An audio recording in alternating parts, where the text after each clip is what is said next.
Hello everyone, welcome back to our YouTube channel SLD educational academy. कैसे हैं साथियों? I hope कि आप लोग बहुत अच्छे होंगे।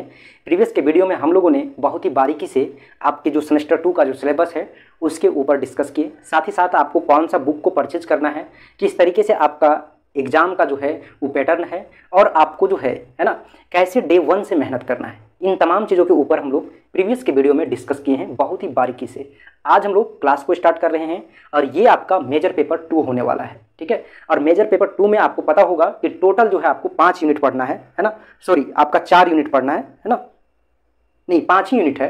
5 यूनिट में आपको जो है वो सबसे पहला जो यूनिट है वो है आपका ट्रिगोनोमेट्री, ठीक है। इससे पहले भी आप लोग ट्रिगोनोमेट्री के बारे में बहुत ही अच्छे तरीके से पढ़े हैं, क्लास 10th में, क्लास 11th में, है ना। अब हम लोग जो है वो यहाँ पे फिर से हम लोग ट्रिगोनोमेट्री में पढ़ेंगे, लेकिन यहाँ पे बहुत सारे थ्योरम को हम लोग सिद्ध करेंगे, प्रूव करेंगे, है ना। तो चलिए आगे की ओर बढ़ते हैं। जैसे कि आप लोग को पता है कि ग्रेजुएशन से जो है आपका वो उसमें हम लोग जो पीछे पढ़े हुए रहते हैं ना, उसको अक्सर यहाँ पे हम लोग क्या करते हैं, प्रूव करने की कोशिश करते हैं। जो भी थ्योरम है, जो आपका चाहे आपका कॉम्प्लेक्स नंबर हो या रियल एनालिसिस हो, कुछ भी हो आपका, उसमें आप ज़्यादातर जो है वो थ्योरम को ही प्रूव कीजिएगा, ठीक है। यहाँ पे आपको क्वेश्चंस बनाना रहता है, बट आपको थ्योरम्स प्रूव करके, ठीक है, और उसी थ्योरम्स के बेस्ड आपको जो है कुछ क्वेश्चंस दिया जाता है ना।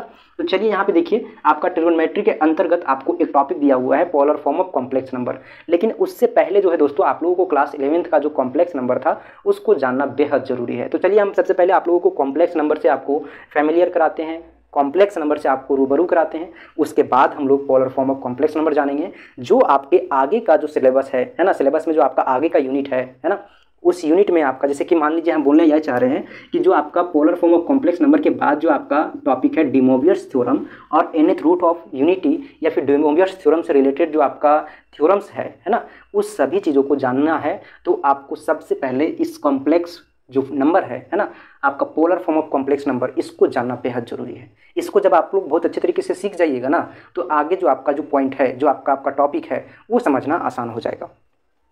तो चलिए, आई होप कि आप लोग समझ गए होंगे क्या हम बोलना चाह रहे हैं, है ना। तो चलिए यहाँ पे देखिए, हम देखते हैं आपका कॉम्प्लेक्स नंबर, ठीक है। तो कॉम्प्लेक्स नंबर के आप लोगों को पहले से जो है ना पता है ना, फिर भी हम आप लोगों को बताएंगे। तो बताएंगे तो आप लोगों को पेशेंस रखना है ना। ऐसा नहीं कि तुरंत हड़बड़ाने लगना है कि ये तो हमको पता है, क्या बता रहा है ये, वो ऐसा नहीं है ना। थोड़ा सा चिल्ड वे में, और आप लोग पीछे जो पढ़े हैं उसको रिकॉल कर लीजिए। जो लोग जानते हैं वो लोग रिकॉल कीजिए, है ना, और जो लोग नहीं जानते वो लोग देखिए यहाँ पे क्या है आपका कॉम्प्लेक्स नंबर, ठीक है। तो आप लोगों को पता होगा कि कॉम्प्लेक्स नंबर एक जो है ना, वो रियल और इमेजिनरी का एक कॉम्बिनेशन होता है, ठीक है। रियल नंबर और आपका इमेजिनरी नंबर, ठीक है, ये दोनों का कॉम्बिनेशन होता है। और इसको हम लोग जनरली जो है वो डिनोट करते हैं जेड के द्वारा, ठीक है। जेड के द्वारा डिनोट करते हैं, कॉम्प्लेक्स नंबर को जेड के द्वारा डिनोट किया जाता है। और इसको लिखा जाता है किस फॉर्म में, तो आपका a + i b के फॉर्म में, ठीक है। और यहाँ पे जो आपका a और b जो होता है ना, वो a आपका है रियल, है ना, रियल नंबर, और b जो है आपका वो है आपका इमेजिनरी, सॉरी ये भी रियल नंबर है ना, क्या है, रियल नंबर, है ना। और i जो है आपका, i जो है ना, ये है आपका इमेजिनरी, ठीक है। तो कॉम्प्लेक्स नंबर किसको बोलते हैं, जिसको हम लोग रियल नंबर आपका इस फॉर्म में हम लोग जो है उसको एक्सप्रेस कर सकते हैं।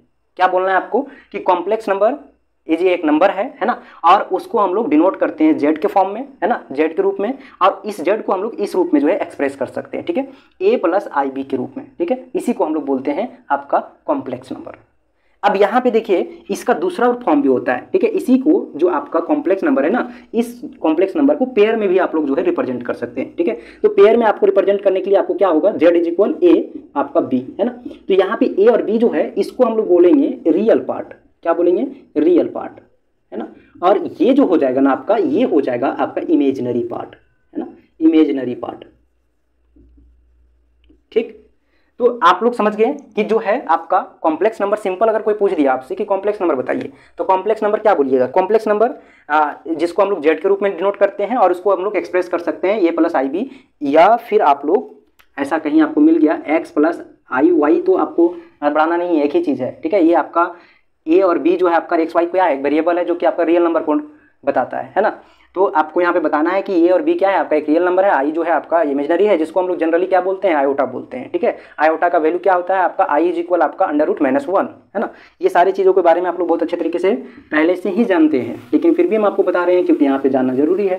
अगर शायद हो सकता है कि 2-3 महीने में आप लोग जो है या फिर सेमेस्टर 1 के प्रेशर में आप लोग जो है इसको भूल गए होंगे, तो आप लोग को एक बार रिकॉल तो कराएंगे ही कराएंगे। ठीक है, चलिए यहाँ पे लिखते हैं हम लोग कॉम्प्लेक्स नंबर का एक डिफिनेशन। ठीक है, लिख लीजिए आप लोग शॉर्टली। सबसे पहले आप लोग ना सिलेबस को निकाल लीजिएगा, सिलेबस किसी भी हालत में आप लोग निकाल लीजिएगा। सेमेस्टर 2 का सिलेबस सिर्फ मेजर का निकालिएगा तो आपको 1 रुपया, और दोनों पेपर का निकालिएगा तो 2 रुपया लगेगा, जो कि बहुत ज़्यादा नहीं है ना। आप लोग उतना तो कर ही सकते हैं। और एक कॉपी ले लीजिएगा, रिक्वेस्ट है आप लोगों से, एक फ्रेश कॉपी लीजिए और उसमें प्रॉपर वे में नोट्स बनाइए। जो भी लिखाया जाता है यहाँ पे उसको नोट कीजिए, और जो नहीं समझ में आता है वो हमको टेलीग्राम पे आप लोग जरूर से सेंड कीजिएगा। ठीक है, टेलीग्राम का लिंक इस वीडियो का डिस्क्रिप्शन बॉक्स में देखने के लिए मिल जाएगा, वहाँ से ज्वाइन कर लीजिएगा। व्हाट्सअप का भी ज्वाइन कर लीजिएगा जरूर से। ठीक है, देखिए यहाँ पे आपको लिखना है कॉम्प्लेक्स नंबर। क्या लिखना है, कॉम्प्लेक्स नंबर। ठीक, तो कॉम्प्लेक्स नंबर क्या होता है, ठीक है, इसको हम लोग डिफाइन करेंगे। तो लिखिए द नंबर दैट आर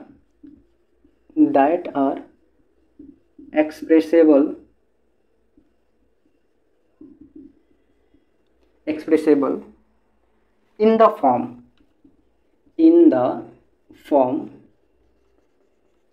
क्या हो जाएगा आपका a + ib, in the form of कर लीजिएगा, in the form of a + ib और x + iy। ठीक है, इस फॉर्म को हम लोग क्या बोलते हैं, कॉम्प्लेक्स नंबर। साथ ही साथ नीचे लिखिएगा the complex number, the complex number is generally denoted by z। ठीक है, the complex number is generally, यानी कि सामान्य तौर पे हम लोग जो है कॉम्प्लेक्स नंबर को जो है आप लोग जेड के रूप में लिखते हैं। ठीक है, अब यहाँ पे जेड जैसे बोले तैसे दिमाग में आ जाना चाहिए। जेड को हम लोग किस फॉर्म में लिख सकते हैं, a + ib के रूप में, या फिर z = x + iy के रूप में। ठीक है, अब इसी को हम लोग दूसरे शब्दों में क्या बोल सकते हैं, इन अदर वर्ड्स। आप लोग अगर लिख लिए होंगे तो वीडियो को पॉज कर लीजिए और इसको नोट कर लीजिए, इसको हम इराइज करेंगे। ठीक है, क्योंकि हमारे पास सुविधाओं का अभाव है ना, बहुत अच्छे तरीके से आप लोग समझ रहे हैं। और जो लोग हमारे साथ हैं वो लोग उम्मीद करेंगे हम ऐसा कि आप लोग हमारी बातों को, भावनाओं को समझ रहे होंगे। ठीक है, चलिए इसको आप लोग इराइज कर लीजिए, हम इराइज करेंगे, आप लोग इसको नोट कर लीजिए। ठीक है,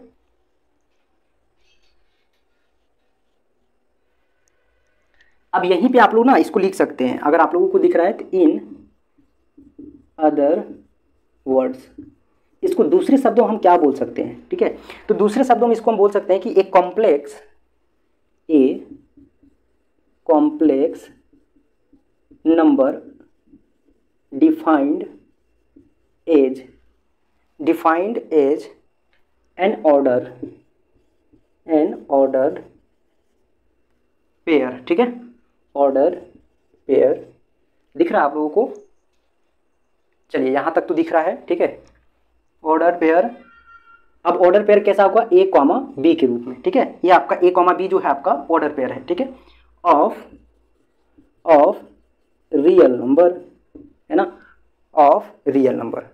दैट इज, हमारे बोलने का मतलब ये है ना, इसको लिख लीजिए, एक complex number defined as an order pair a, b of real number, यानी कि रियल नंबर का जो आपका a और b है ना, इस पेयर के रूप में हम लोग जो है कॉम्प्लेक्स नंबर को डिफाइन कर सकते हैं। दैट इज, इसका मतलब सीधा क्या है पता है, देखिए, है ना, इसका मतलब ये है आपका, ये बोलना ये चाह रहा है आपको कि इसी चीज़ को हम लोग लिख सकते हैं, दैट इज, इसके आगे नीचे आप लोग लिख लीजिएगा, यहाँ तक लिखे होंगे उसके बाद लिख लीजिएगा, है ना, that is z = a + ib होता है, और इसी को हम लोग लिख सकते हैं और करके, है ना, और a, b। ठीक है, अब यहाँ पे हम जैसे आपको लिखा है ना ये पेयर वाला फॉर्म में, तो आपको इसको क्या बोलना है, इसको बोलना है आपको रियल पार्ट।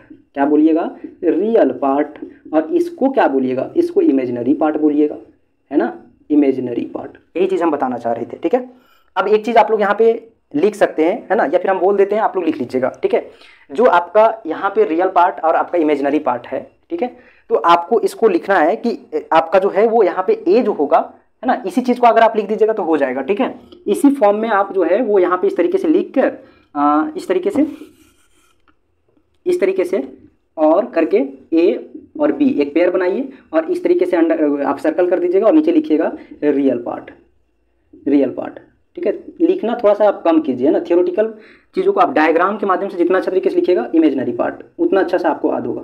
अब इसी चीज़ को अगर आप बहुत सारे लोग जो होते हैं क्या करते हैं, है ना, इसको दूसरे तरीके से आप शब्दों में लिख सकते हैं। ठीक है, लिख सकते हैं यहाँ पे क्या कि हेयर, हेयर ए इज आपका क्या है, आपका रियल पार्ट है ना, A is real part of complex number, ये कॉम्प्लेक्स नंबर का रियल पार्ट है एंड इट इज डिनोटेड, इस रियल पार्ट का जो ए है ना, ए इसको डिनोटेड जो किया जाता है, यानी कि ए इज ए रियल पार्ट, और इस रियल पार्ट को कैसे डिनोट किया जाता है, तो आपका इस फॉर्म में है ना, इस फॉर्म में, यानी कि आर आपका रियल नंबर हो गया और इसके साथ एक पैरेलल देना है और आपको यहाँ पे जेड इसलिए बताना है क्योंकि ये आपको बता रहा है कि ये जो है आपका कॉम्प्लेक्स नंबर का रियल पार्ट है। ठीक है, ये जो रियल पार्ट है वो आपका कॉम्प्लेक्स का नंबर का है एंड आपका जो है बी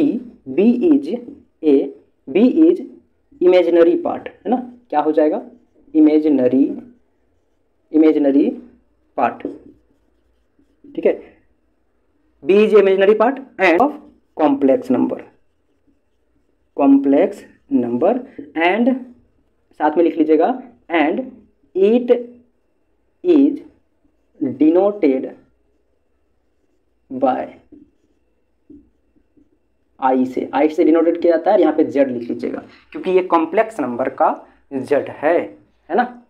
चलिए, बहुत अच्छे तरीके से अब आपको पता होना चाहिए इस कॉम्प्लेक्स नंबर का जो है वो दो पार्ट होता है, हम उसको लिखवाएंगे नहीं दोस्तों, है ना, क्योंकि बहुत लंबा हो जाएगा और उतना ज़्यादा आप लोगों को एग्जाम में आएगा ही नहीं, ये सब चीज़ आने वाला नहीं है। हम इस चीज़ को आपको सिर्फ बेसिक के लिए बता रहे हैं, हम पहले ही बता दे रहे हैं, इसको आपको लिख लेना जरूर से, आएगा नहीं तो इसका मतलब ये नहीं लिखना है, लिखना जरूरी है। अब यहाँ पे आपको हम क्या बताएं कि इस फॉर्म को हम बोलते हैं आपका कॉम्प्लेक्स नंबर और इसी को जब हम पेयर के रूप में लिखेंगे तो आपका जो है वो उस तरीके से होगा। अब यहाँ पे एक चीज़ और आप लोगों को जानना है कि जब ये वाला पार्ट आपका जीरो हो जाएगा ना, ये वाला पार्ट, ठीक है, ये वाला पार्ट जीरो हो जाएगा तो इसको हम लोग बोलेंगे प्योरली आपका इमेजिनरी नंबर। ठीक है, और अगर ये इमेजिनरी पार्ट, ठीक है, देखिए इस तरीके से हम आपको बता चुके हैं। अब ए और बी के रूप में जब पेयर वाला लिखिएगा, ठीक है, तो आपका एक इमेजिनरी पार्ट होगा और दूसरा आपका रियल पार्ट होगा, जो कि हम यहाँ पे थ्योरेटिकली यहाँ पे लिखा चुके हैं। अब यहाँ पे आपका अगर इमेजिनरी पार्ट अगर जीरो होता है तो वो प्योरली आपका रियल नंबर हो जाएगा। ठीक है, और सॉरी रियल कॉम्प्लेक्स हो जाएगा, और अगर आपका जो है वो रियल पार्ट जीरो होता है तो इमेजिनरी कॉम्प्लेक्स नंबर हो जाएगा। ठीक है, तो यहाँ तो लिख सकते हैं या फिर नहीं लिखना चाहते तो कोई मैटर नहीं करता है क्योंकि आपके एग्जाम में वो चीज़ आने वाला नहीं है ना। अब हम लोग जो शुरू करेंगे वो डायरेक्ट आपका जो एग्जाम से बेसिस, यानी कि जो आपका एग्जाम ओरिएंटेड है उस चीज़ को हम लोग देखेंगे, डायरेक्ट जो आपका सिलेबस के ऊपर जो है वो बात करेंगे, क्योंकि यहाँ पे ज़्यादा थियोरेटिकल पोर्शन लिखने से कोई फायदा नहीं है क्योंकि एग्जाम में आएगा ही नहीं। ठीक है, इसलिए हम उसको स्किप कर रहे हैं। ठीक है, दो चीज़ आपका है, एक प्योरली आपका complex number, purely real complex number, और एक आपका प्योरली इमेजिनरी कॉम्प्लेक्स नंबर। ठीक है, अब उसमें अगर आप लोगों को लिखने का मन है तो आप लोग कमेंट सेक्शन में जरूर बताइएगा, हम नेक्स्ट वीडियो में आप लोगों को जो है वो उसको अगर लिखवा देंगे। अगर आप लोगों का कमेंट आएगा कि हाँ लिखवा दीजिए तो लिखवा देंगे। ठीक है, अदरवाइज नहीं आएगा तो फिर उसको हम स्किप करके आगे जो है आपका इसका देखेंगे हम लोग ज्योमेट्रिकल फॉर्म क्या होता है, और वही आपका जो है वो पोलर फॉर्म होगा। ठीक है, ज्योमेट्रिकल हम लोग रिप्रेजेंट करेंगे और उसी में आपको समझाएंगे कि ज्योमेट्रिकल जो फॉर्म है उसको बनाकर आपको बताएंगे कि कैसे जो है आपका कॉम्प्लेक्स नंबर को जो है हम लोग एक पोलर फॉर्म के रूप में रिप्रेजेंट कर सकते हैं। ठीक है, तो कल आप लोग को जो है वो नेक्स्ट वीडियो में आगे की बताया जाएगा। तब तक के लिए आप लोग को बहुत बहुत धन्यवाद। चैनल पर नए चैनल को जो है वो सब्सक्राइब कर लीजिएगा और ये वीडियो जरूर से दोस्तों के पास शेयर कीजिएगा, आपके सहयोग से ही संभव है ना। और आप लोग जब तक वीडियो को वॉच नहीं कीजिएगा तब तक हम कैसे आप लोगों तक पहुंचेंगे। ठीक है, शेयर नहीं कीजिएगा तब तक हम कैसे पहुंच सकते हैं, तो जरूर से आप लोग शेयर और सब्सक्राइब कीजिएगा, वीडियो को लाइक भी कर दीजिएगा। चलिए फिर नए वीडियो मिलते हैं।